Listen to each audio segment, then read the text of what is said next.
Hello, and welcome back to the League of Europe channel. Slightly different, no races or podcast this week. Instead, we are doing a gloves are off championship showdown between the guys with the championships on the line. Unfortunately, we are missing a few guys from D5 and D4, which is a shame, but nonetheless, we do have a couple of guys here and willing to participate, which we thank them for. And we'll just wait a couple of moments for a few more people to come in. But we'll start off by saying welcome them, D4 Championship leader Ariel for the Brendan. How you doing, man? I'm doing good, Gary. How are you?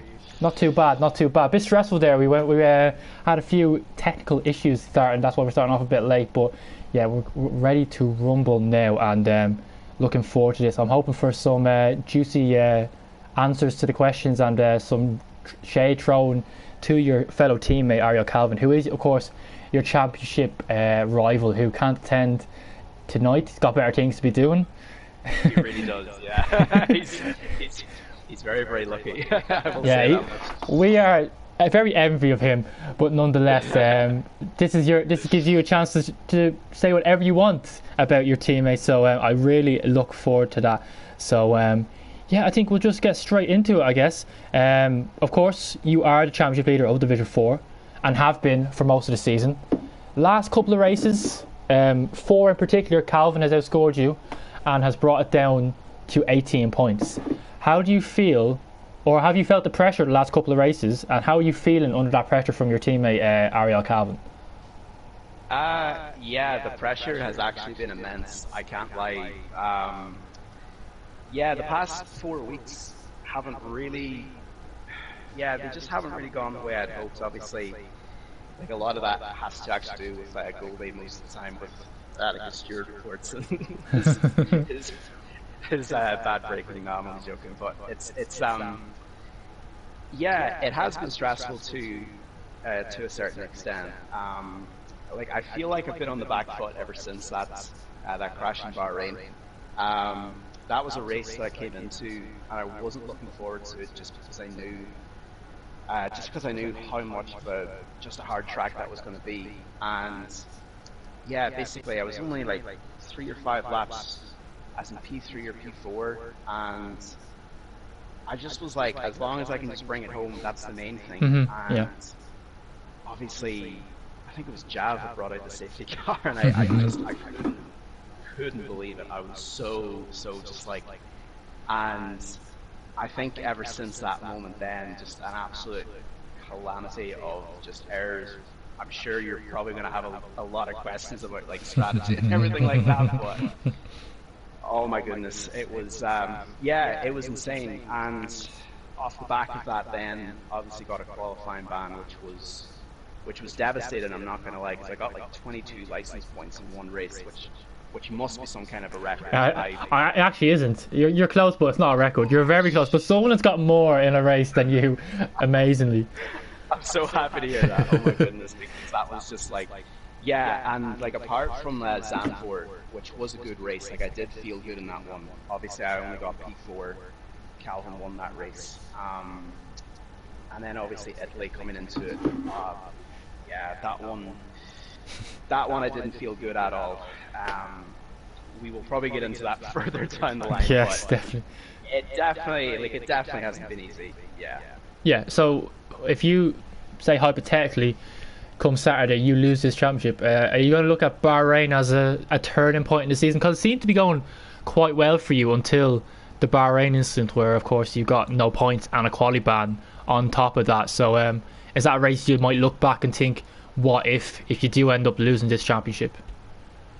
Yeah, I think so, to a certain extent. Like I would say, so obviously I was talking to Calvin this week about this. Like we both have races this season that kind of we look back on and we just wish, if only I'd done this different. Like in Calvin's biggest one, if only he had brought a spare key with him when the French Grand Prix came around, he got locked out of his house. Like obviously that was one, but it's funny. Like in some ways, I've had bad races this season. Like I spun in Australia, which wasn't good. I've had a few races where it just hasn't really worked out.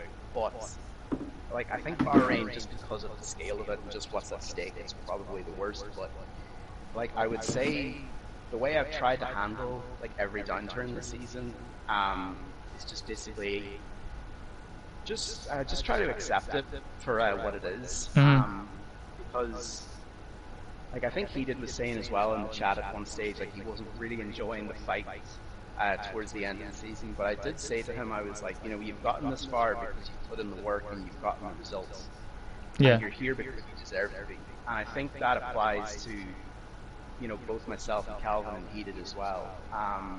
Even though there have been mishaps this season, we've done everything we can given the circumstances. And I think in general, that's the way I've tried to look at it, really, Gary, is just sort of try to see, just try to see the positives. And the positives is, like, I am leading the championship. I am in the final race. I do have an 18-point lead, even though it hasn't quite gone the way I'd hoped. But if it doesn't work out, then that was because I haven't done enough. And, like, obviously Calvin has. So it's a bit of a cliched kind of bullshit answer, but it's sort of the best attitude to actually have. And I know for a fact, like, this whole season has just, I've exceeded my expectations this season, whether I win or I don't. I came in to the first race, I hadn't a clue what I was doing. Like, I knew to a certain extent like what I was good at, but if you told me race one that I'd be here, I don't think I'd have believed you. But it's worked out well, and yeah, whatever happens in Bahrain, or sorry, whatever happens in the next race happens. That's just how.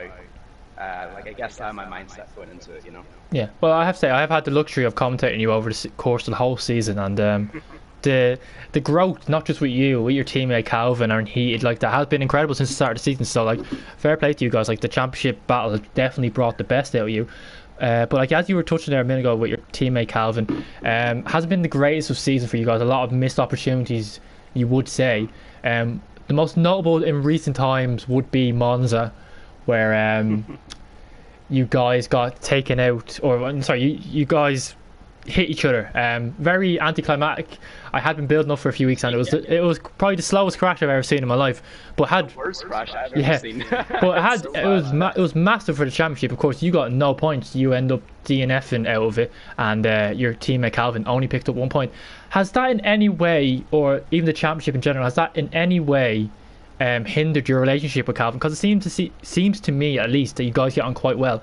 Has that in any way changed that, or has it become a bit more heated in the chat with each other in parties and stuff like that, or is it all forgotten now, or will it be brought back after Brazil if one of you don't win the champion, or whoever loses the championship, will that be brought back up again?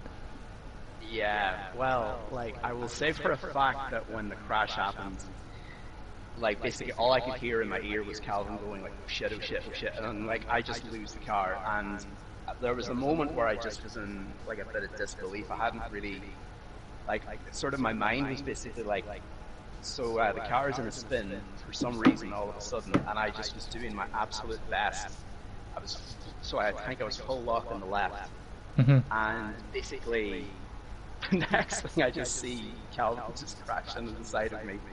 And I just was stunned, and Calvin was just, he was more like, Alex, yeah, he was more angry than me, like, I think more than anything, because we both were trying our best, I think, but it just worked out that it just, like, ended up in just being an absolute calamity of a crash, just because we were going so slow. And yeah, like, I will say my reaction at the time was, I was quite happy with how I handled it, because I just basically told Calvin, I just was like, listen, like, it is what it is. It kind of goes back there to my previous answer, just trying to handle each moment as it comes. You know, we did have a discussion afterward, which was really good. We both hopped on, so we just hopped on a practice session the following day, and, you know, we spent time more so just kind of talking about, if something like that did happen again, the reason that someone is going to win the championship ahead of us is because we're the ones making mistakes. Yeah. And so I was hinting, obviously, that Heated had taken the lead off that crash. He overtook Brandon and basically took over the lead of the race. There was a stage where I was sat, and I was actually riding on board with Heated, for the next 5 laps. Hmm. And I was just sat there ready to just accept that this championship was going to go down to the wire. Yeah. And then all I see, he had spun, and he obviously Callie had taken him out. Yeah. So, yeah, in some ways, Calvin did pick up a point in that race, and in some ways he did gain on me. But we both get on really well. Like, the first practice session I had with him, like, I knew this guy is going to be great to actually work with, and between the two of us, we've pushed each other so hard, like, all season, not just in the races, but just actually in the practice sessions. Like, we both have benefited, and I hope, like, I'm sure Calvin would say the same, like, about myself, that we both pushed each other, and I've learned a lot off him, and I hope it's that he would be able to say the same thing. And he's somebody that I'm just really excited to just actually keep on talking to after the championship, because we both have a good sense of humor about things, and we both, I mean, our DMs are full of just absolute crap. We just send gifs back and forth, and Verstappen and Ricardo videos and everything. It's really fun. We've definitely embraced it this season. So that's good to see. To be honest, I'm quite disappointed in that answer. I was hoping for some. I told you I was going to shit.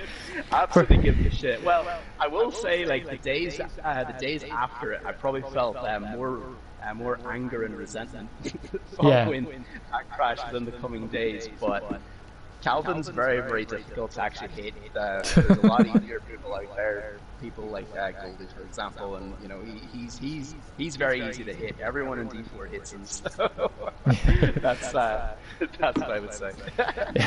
Fair enough. I was hoping, because I've been, of course you probably know, I've been building up the civil war in AlphaTauri nearly all season with you two guys, and I'm sort of trying to make you guys dislike each other. It hasn't worked all season, and I don't think it's. I think Calvin got quite annoyed with me last week about it, or after Monza. Yeah, Calvin was very annoyed. I could tell. But we basically always say, like, man, that Gary in the commentary, he doesn't get it. He doesn't understand the kind of the bond that we have. So it's been awesome though. Like, it's been really good. But obviously we've tried to push each other as much as we can, but like, I think sadly he just pushed it a little bit too far in Monza, and that was the result. So. Yeah, well, I mean, it's good to see that you have made up, even though, if I'm totally honest, I wish that you hadn't, and we've got a bit more drama on the track between you guys, but nonetheless. And probably will this weekend, man. That's the fucking problem about it. We probably will. Yeah, like, this is the thing. Like, 18 points, and realistically, it's all, the pressure's really on Calvin. It's not on you. So, like, what is your mindset going into Brazil? Are you thinking about winning? Are you thinking about doing the absolute minimum? Are you going to do a Senna from way back then when he just turned in and took him and Prost out and he was champion? I've thought about it, and I even asked you would I get blacklisted if I did, and I think your answer was just perfect. There was just no comment. Yeah. Yeah, it's funny. I'm really just worn out at this stage after this past month. There was a stage in the season, I think in Singapore, and it wasn't because I won the race. I just felt like that kind of race was just something that I felt like, wow, that is me in my race pace. Like, I felt at my all-time best. Yeah, because I have to say that was the best race you've done all season, easily. Singapore was definitely the best race you've done. And it was. So it's strange to actually say. I felt more. So I felt more tired during the Japanese Grand Prix, even after a week off. Mm-hmm. I came into that week, and there was just something about that race I just didn't. That just felt off, and I don't know what it was. And then Spanish Grand Prix the following week. Like, I was able to take the win there, so that felt really good. And like, obviously he did push me so hard towards the end, which was incredible. That guy does not quit. That is one thing I will say about Heated. He is a fighter. He is a warrior. He does not quit. The Maltese man just does not give in. Whenever he senses there's an opportunity, he just keeps at it. but it's strange to say, like, I am just really ready to just accept whatever happens this weekend. I'm, in some ways it's difficult because when you're leading, there's more pressure, kind of Yeah, regardless whether you have a big lead or not. definitely. And I think I would argue the opposite. I would say there's more pressure on myself. Calvin has nothing to lose, really. Yeah. And I think that's sort of that's reflected in qualifying, I think, more than ever in the past month, because he has just absolutely lit it up Oh, in qualifying. Calvin is like, I don't think you mind me saying, I think Calvin is a cut above the rest in Division 4 when it comes to qualifying, and that's really, Same. I've said it a lot, like that really helps him. When he has a good qualifying, he tends to win the race or Yeah, get a podium. When his qualifying is faltered a little bit, he tends to get into trouble, and that's where he's had his races where he scored no points or scored like 1 or 2 points. So definitely, like his yeah, qualifying is definitely. ridiculous, and it's definitely been, Yeah, well, I think one of the main reasons why he's been in the championship fight with you, to be honest. yeah, big time. And I'd expect the same again in Brazil. Hmm. I'm not trying to downplay, my own chances, but I think I'm just kind of at the stage where it's just like, right, like I just want to make this race as boring as possible. I do Yeah. not care if I race Calvin or not. I don't care if Calvin has more wins than me at the end of the season, which I'd obviously love to have the same amount of wins as him, but if that doesn't happen, I really don't care.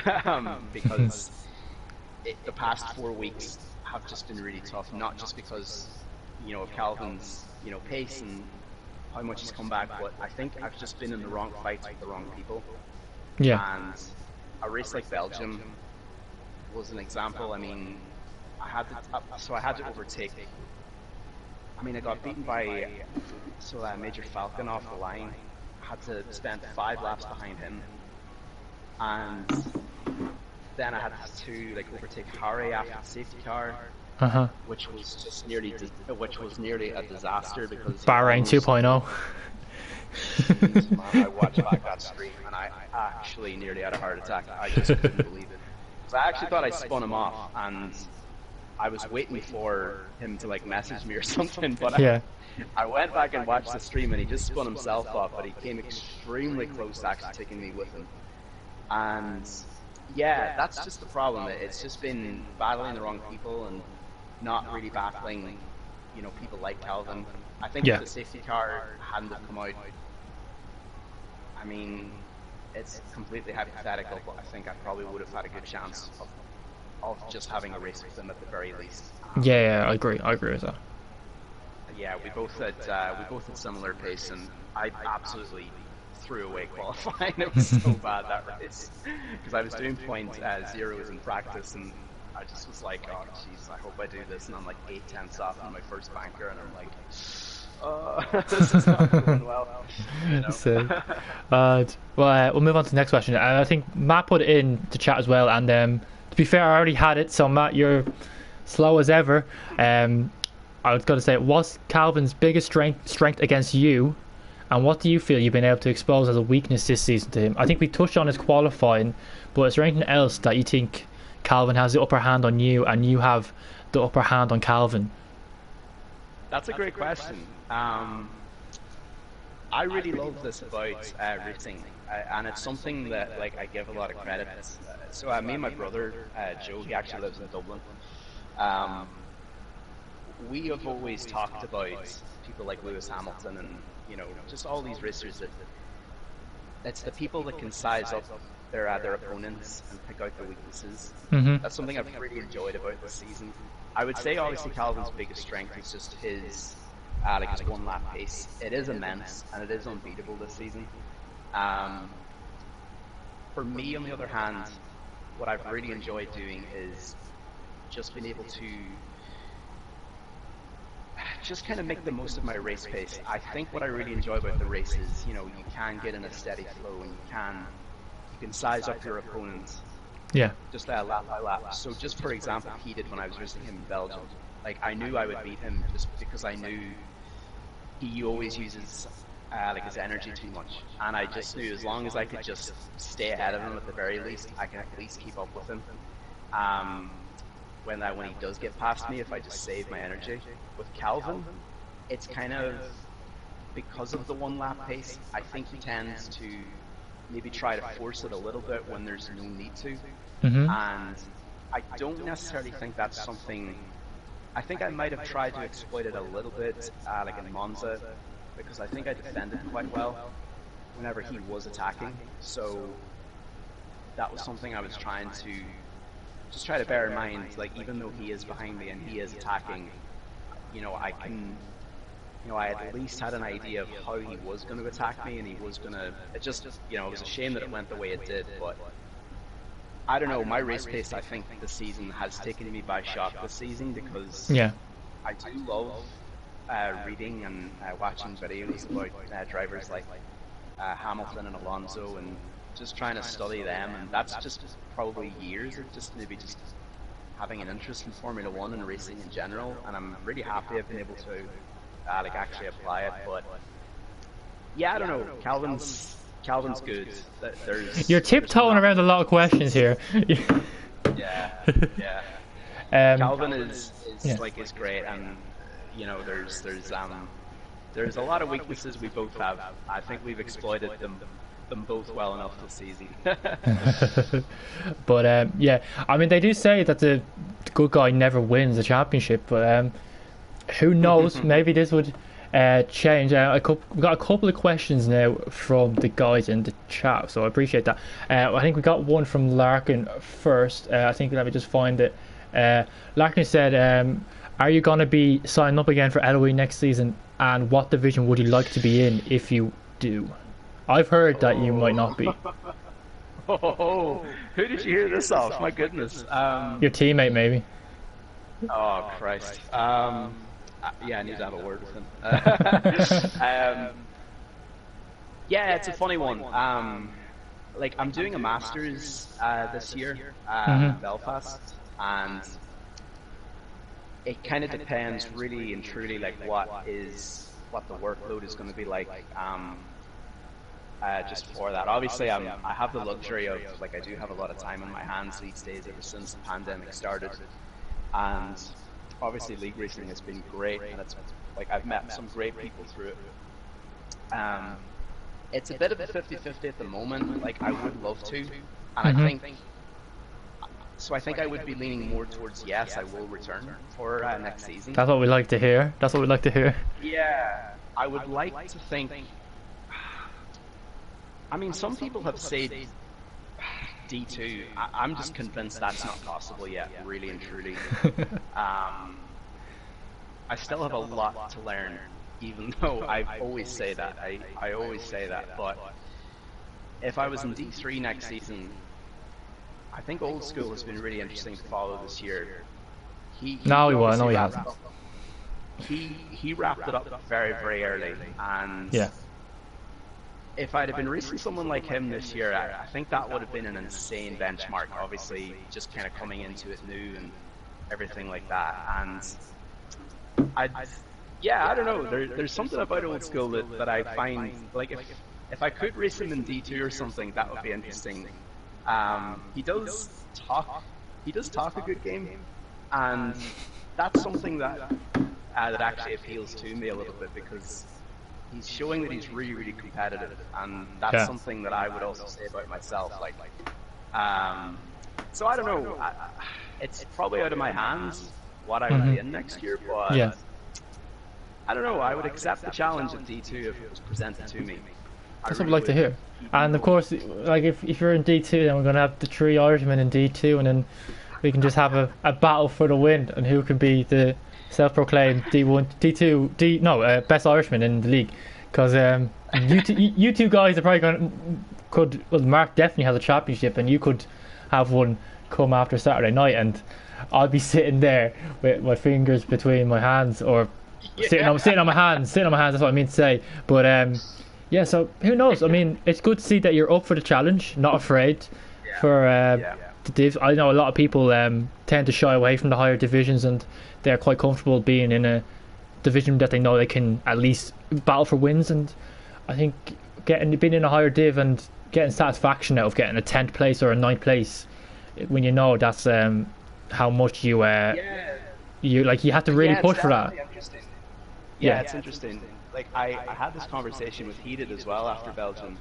We both were talking about if we were racing in D2, for me anyway, it would really, it would definitely make my qualifying, I think, a little bit more, like the pressure wouldn't be on as much. I know I can push, and I know I can really just have to, um, like actually send it to actually get a good lap. Where I think in D4, sometimes like my qualifying, the reason it's so bad is I'm so bloody nervous Yeah. because it's just a different mentality towards when you're racing and like in the race. And in D2, if I could just picture myself, I don't think I would have that same pressure because I know there's a lot of people in there that would be much more experienced and probably a lot better than me. But Hmm.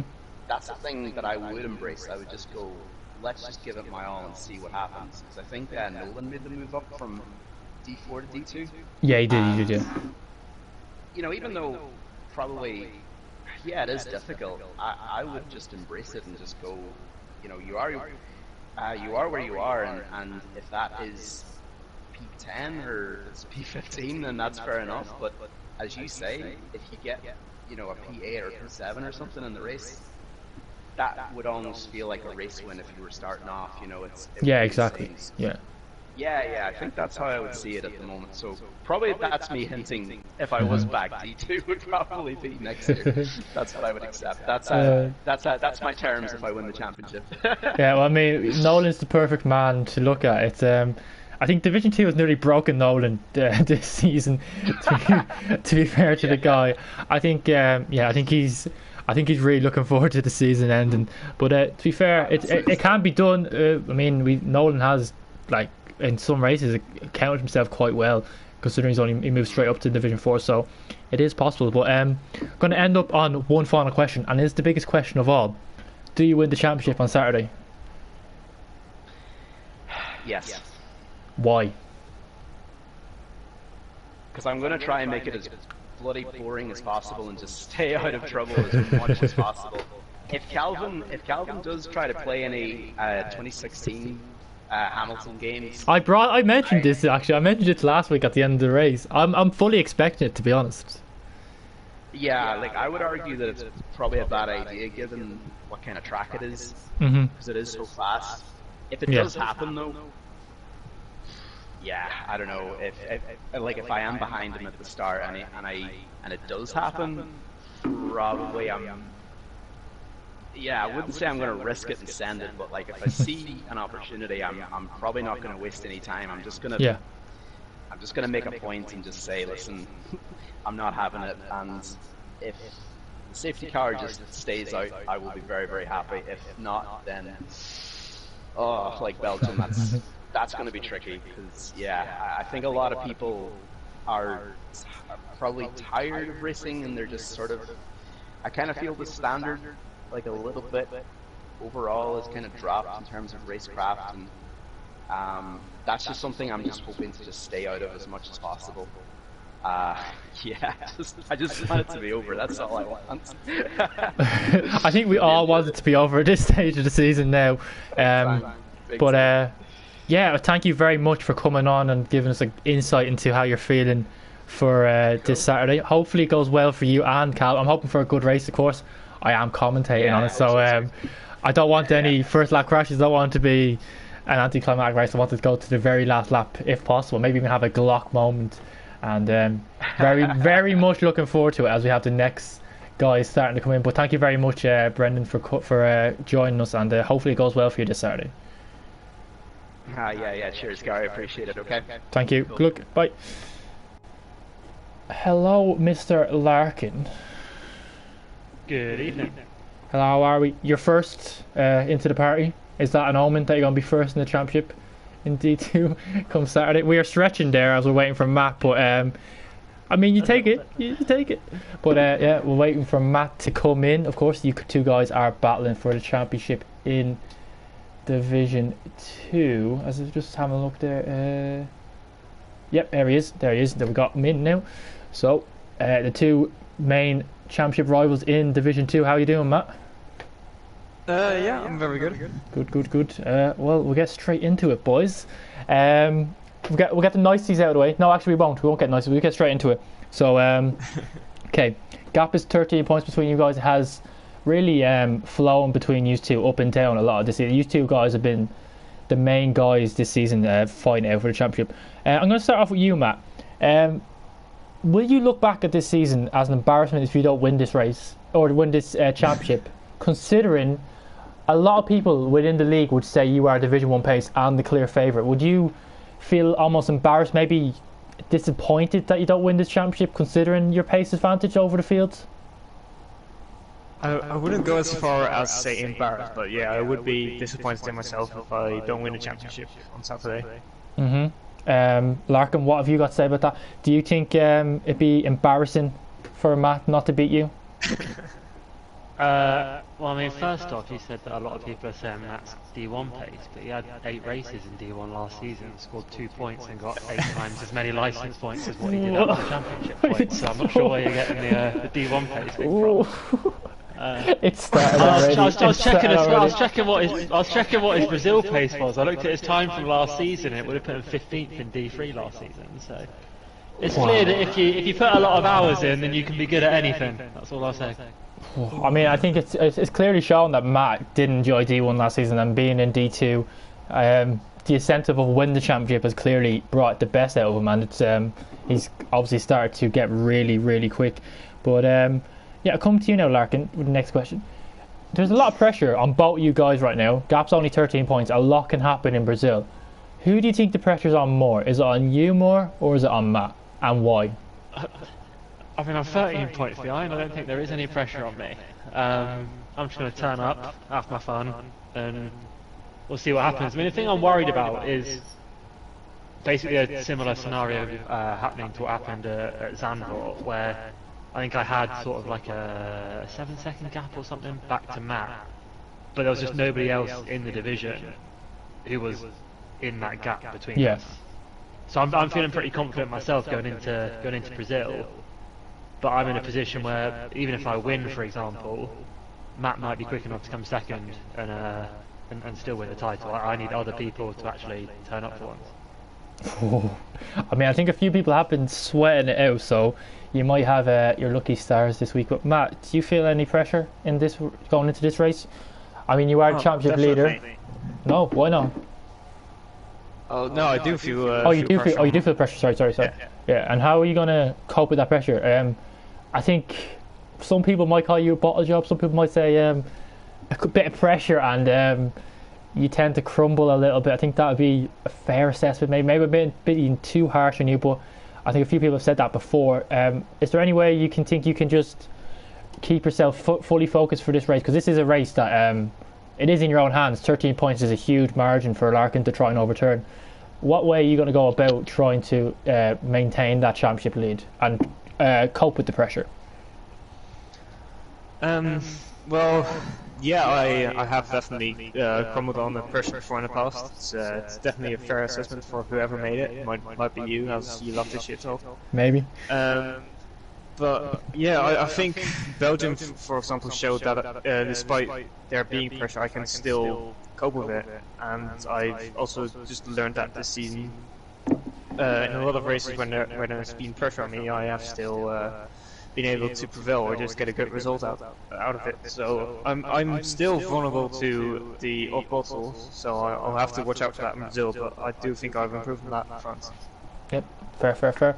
And I'll come back to you, Larkin. Mark was just saying it in the chat. You've bottled a lot of points this season, more than Matt. I think we can make a fair. There has been a few races. I think there might be a couple of races that you may look back on. Spa might be a big one where you miscalculated trying to get the DRS on Matt. Do you think mistakes, like not even mistakes, just costly errors maybe, that are going to come back and bite you in the end? Or can you think you can turn it all around in the last race? To be fair, I think, as far as I'm aware, I made a mistake at Canada as well, but that Spa race I think was the only major mistake I've made this season, and it's also probably the biggest mistake I've made in a league race ever, and could quite possibly cost me the title. Considering I'm 13 points behind, that gave Matt an extra 7 or so. I know it's not a good one, but all I can think is when I win on Saturday and turn it around, it's just going to make it all the sweeter. Well, also, do you think your qualifying performances have been a little bit of a hindrance for you? Of course, you've brought back a lot of times in the race, but you think if you could have been up there at the start, that you probably could have given them more of a battle and even won more races than you have this season? Yeah, but if I could qualify higher up, then I'd still be in D1. That is a very, very good point. I think Bowies could be in D1 if he could qualify better. Saying that though, Matt has qualified a lot better this season than he did in Division 1. But yeah, I was just saying about mistakes. Is there anything you guys think personally, before I go in and ask you to say something bad about each other, is there anything personally that you think has been a downfall for you guys, or something that you struggled with this season and might end up costing you the championship this season? I'll start off with you, Matt. Yeah, my bottles, like, I've mostly eliminated them, but they've still been there. Examples, please. Singapore. Yes, there we go. Singapore. Yeah, yes, Singapore was a big one. Yeah, was that when you spun out of pits? Yeah. Well, I spun a lap before and then I spun out of the pits, so just the worst race I've done in a long time. And Britain, I bottled quali, and then I was an innocent bystander in yours with your spin. Oh yes.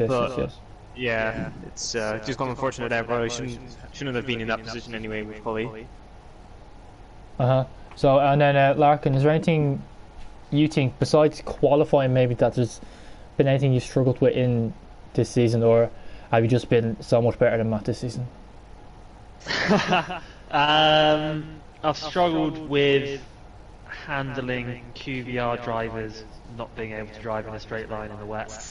Oh, names, can we have names, please? Rhymes with Macca. Packer. The same driving standards in the wet. But yeah, I mean, that's also a race that could have cost you a lot. I can't remember what position were you in the time. Do you remember? Top 5 maybe? I disconnected at the start of the race. Oh, yes. Working my way back through. I think I would have been about 5th or 6th, I think, in the end. I mean, these points, every point matters coming now to this stage, and a lot of points have been thrown away exactly like that. No fault of your own. In a couple of races, same for you, Matt, with your hands. But now I'm going to make you guys chat shit to each other. I want a weakness that you guys know that you can expose this Saturday from each other. One weakness. I'll start off with you, Larkin.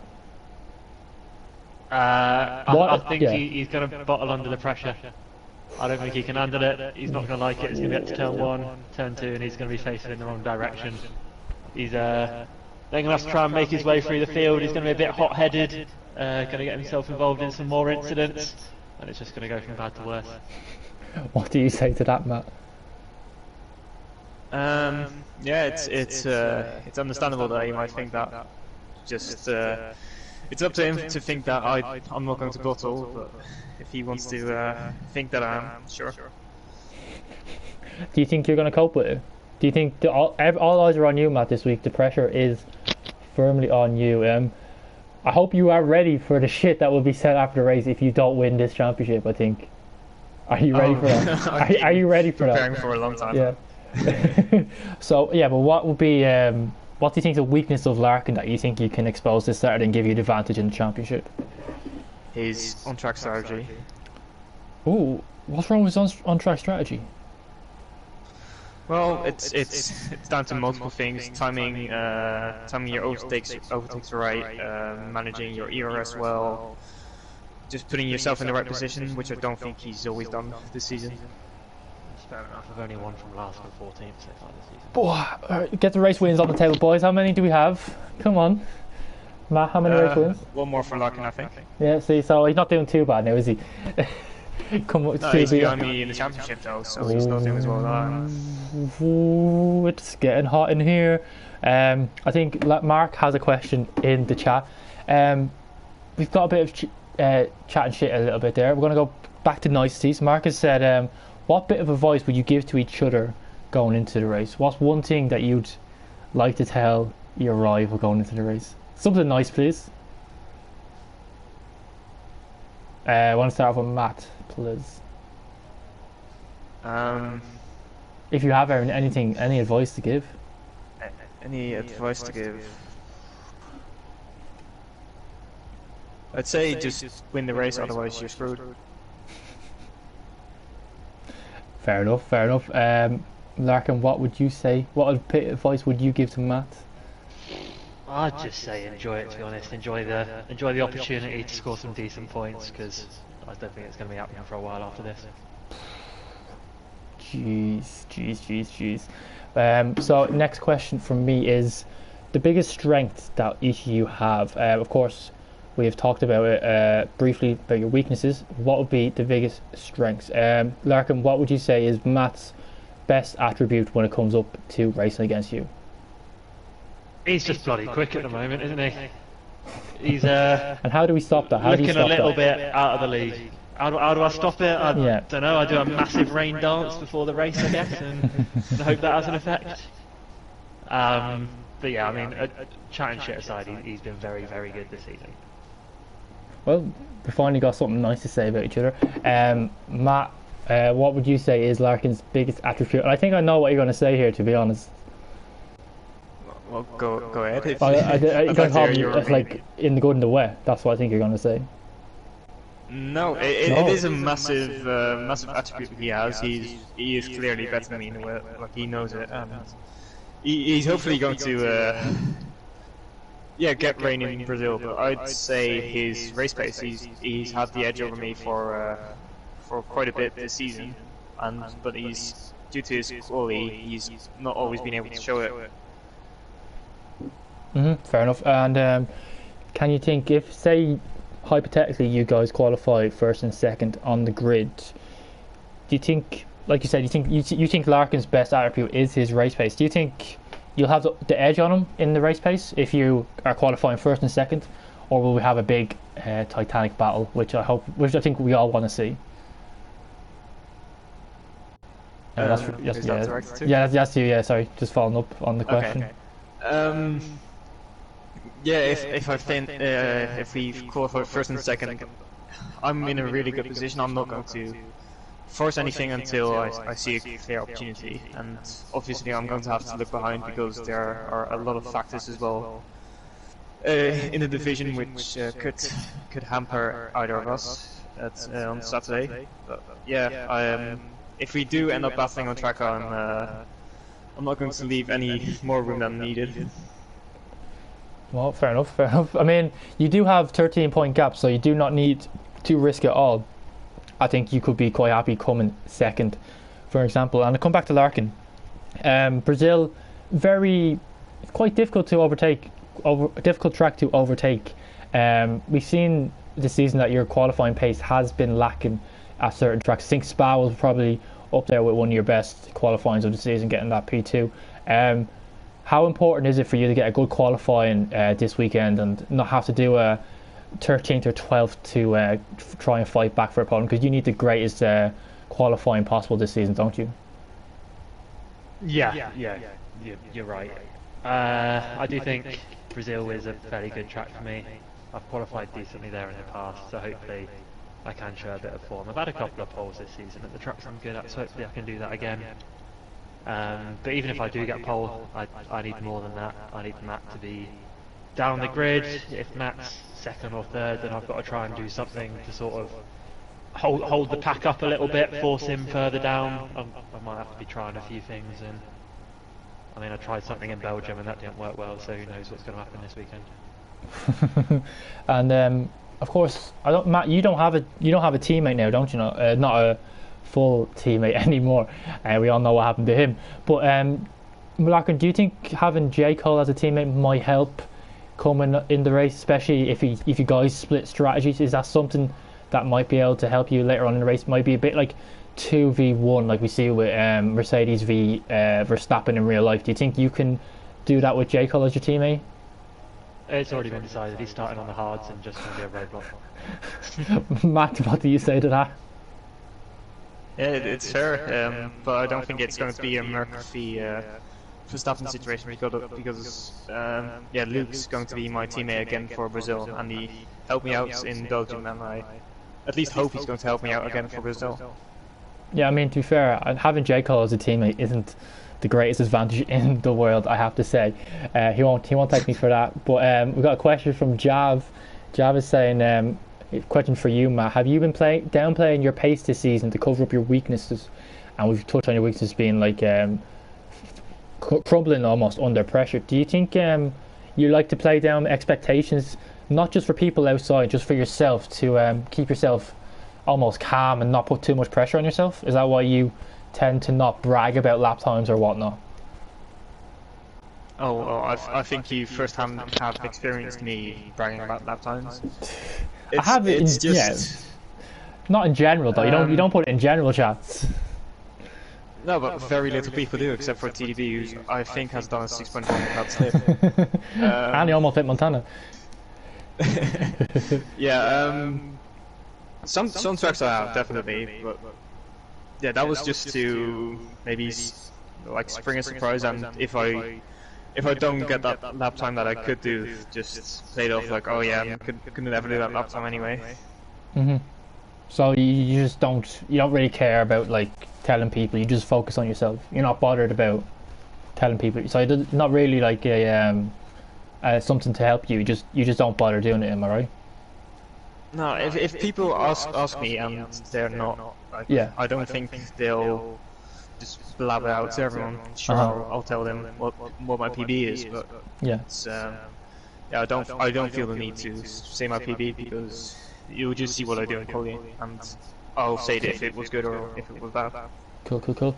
And Larkin got a question from Nolan. I'm going to read it directly. It says, Larkin, are you worried that your qualifying pace being not great this season, starting further back and getting through a field of pricks such as Ryan, Dylan and Packer at Brazil is going to be a hindrance for you? Sort of. Like, I mean, I know my qualifying pace isn't great, but I mean, it makes the racing more fun to like try and have to work your way through things like that. Makes the victory seem cooler when you win from a position like that. I was never expecting to be in a title fight, to be honest, especially after the first 4 or 5 races. So it wasn't really bothering me that I was qualifying that far down the grid. I wasn't trying to achieve anything in particular. It's something that now, obviously, I look back on and I'm like, oh, maybe if I'd have qualified a few positions higher, this might have happened, etc., etc. Yeah. But I mean, it is what it is. It's racing. So, do you think just to get your answer as I stumble over my words, you think going through the field is going to be a lot harder than in maybe, say for example, I'm trying to think of a race where you came back from the field. I think I'm trying to think. Was China one, or were you up there near the front anyway? You got pole, didn't you? Qualified on pole. Yeah, never mind. Anyway, Singapore, for example, where you've come through the fields and you've got a podium or whatever. Do you think Brazil's one of the harder tracks to do that, given the trains and just the overall difficulty to overtake on a track like Brazil? Do you think it's going to be a lot harder to even get a podium and even beat Matt if you don't get your qualifying on point on Saturday? Yes, essentially, yeah. That's why qualifying is going to be so important on Saturday, and that's why I've got to try and put myself as high up as possible. But I mean, it works in both directions. If Matt messes up qualifying, if he invalidates his laps, he's going to be at the back of the field, and he's going to be the one who has to try and get himself up to, I don't know, 7th, 8th, or whatever it is he needs to do to win the title. So it's not just me that it puts pressure on, he's got to do something as well. Yeah, and you mentioned there like a few moments ago that start of the season wasn't the best. I think the first 4 races or so you didn't really do as well you expected, or maybe a few others expected. Do you think even if you got I don't know, double the amount of points that you got in those races, and you didn't really get that many in those first 4 races, do you think you could have had this championship wrapped up by now if you had a good, even just a cleaner start to the season maybe? Maybe, yeah, but I mean the first half of the season had a lot of tracks in that I'm just really not very good at. As soon as I saw the calendar, I knew the second half was going to be where things got a little bit better. There's a lot of street tracks in there, that's all things that I can't really do very well, so maybe with a nicer calendar I might have achieved something better, but I mean, you deal with what's put in front of you. I wouldn't have expected to be in the title battle now quite a lot of the season. I had a bit of luck along the way. I mean, what would have happened if I didn't get the safety cars that we did in Singapore, for example? I'd be nowhere near where I am now. So it works in both directions. Yeah, totally agree. And I got a question from J. Cole for both you guys. Picture you're in D1 next season, you and Larkin. Will it be the same rivalry for the both of you, or will they both practice as much as they have for Division 2? I think I know the answer to this question. We'll start off with you, Matt. If you're in Division 1 next season, will you practice as much as you have for Division 2? Maybe the first few races, if I do end up racing in D1, which is unlikely, seeing as I'm probably going to PC. But just hypothetically, if I do end up racing in D1, first few races I'll probably practice quite a bit, and after that my school starts again, so they'll probably drop off then. Okay, fair enough. And Larkin, I think you were very vocal at the start of the season saying that you would have rather been in D1. If you go back to D1, you've shown that you've definitely got D1 pace. Will you start to put in more hours in Division 1 if you are put back in there? No. I put in the hours that I'm motivated to do, the hours that I have the time to do, which isn't a massive amount. Yeah. To be fair, watching the D1 races, especially over the last month or so, I'm not sure I even want to go back there, to be honest. Looking at the driving. Yeah, the driving's a bit poo. D2 seems to be like the place to be. Yeah, I totally agree. Totally. Get the sandbags out, boys, for next season. Yeah, exactly. No, to be in D1. I'm going to be using that as my excuse when Matt wins on Saturday. But yeah, I think I don't have any more questions. I don't know if you guys have anything you'd like to say to each other. Is there anything, any final words you have for each other as we head into the final race of the season? We'll start off with you, Matt. Is there anything you'd like to say to Larkin? Any fighting talk you want to give him before we go to Brazil? Not really. Just that he's driven well this season, but only one person can win the championship. Ooh. Fairly obvious. Yeah, 2 into 1 doesn't go. And Larkin, have you got any words to give to Matt before we call it an end? Well done on a good season, and I apologise in advance for what might happen on Saturday. I sort of hope, part of me sort of hopes that Matt wins, because I did tell Larkin he could have whatever dominoes he wants if he does somehow end up clawing it back in the championship, which who knows, you never know. 13 points. And also I have quite a few, Larkin. Is there going to be a rain dance going on for Brazil? No, it's already been going on, don't worry. And actually, rain dance playlist is in overload. Matt, just a quick question for you. Would you be against having rain or even changeable conditions for the race, or do you want a plain boring race, just all dry start to finish? I don't think it's going to be a boring race, no matter what the conditions, but I wouldn't mind rain. You wouldn't mind rain? Oh, that's quite interesting, you know. I think you've done quite well though in the rain, haven't you, this season, when we have had rain, and it hasn't been like, I know Larkin's done, in the races at least, maybe not in qualifying, but I think in races you've done a lot better in wet than, I'm not saying that Larkin, like you have done better than Larkin or vice versa, I'm just saying you haven't been as far away to Larkin as Larkin's been ahead of other people when it comes to the rain, so who knows. A few safety cars as well, might spice it up, hopefully. But yeah, I think that's it. I don't think anyone else got any more questions. I've run out of questions for you guys, so I think that's it. So make sure to tune in this Saturday for Division 2s at 8 PM or 10 past 8, sorry, and Division 1 and 3 and 4. Division 1, 3 and 4 at 6:40, and Division 2 and 5 at 8 PM. So make sure to tune in for those. And yeah, I've been Gary, and I'm thankful to have the guys like Brendan, Matt and Larkin joining me. But I think that's been it, boys, so thank you and goodbye. Best of luck for the championship this Saturday. Hopefully we have a clean fight and we don't have any shenanigans or lap 1 crashes, which will be very anticlimactic. But I think, Matt, you wouldn't mind that, I don't think, to be honest. Just finish it all off at T1, but we'll have to wait till Saturday to see. Have you got a plan already, Matt? Are you going to have you planned a crash for T1? Well, I do like Senna as a driver, but I don't see myself doing the same thing as he did in Suzuka. I mean, you never know. It could just end up happening, but we'll have to wait and see. But that's been all, folks. And thank you very much, and goodbye.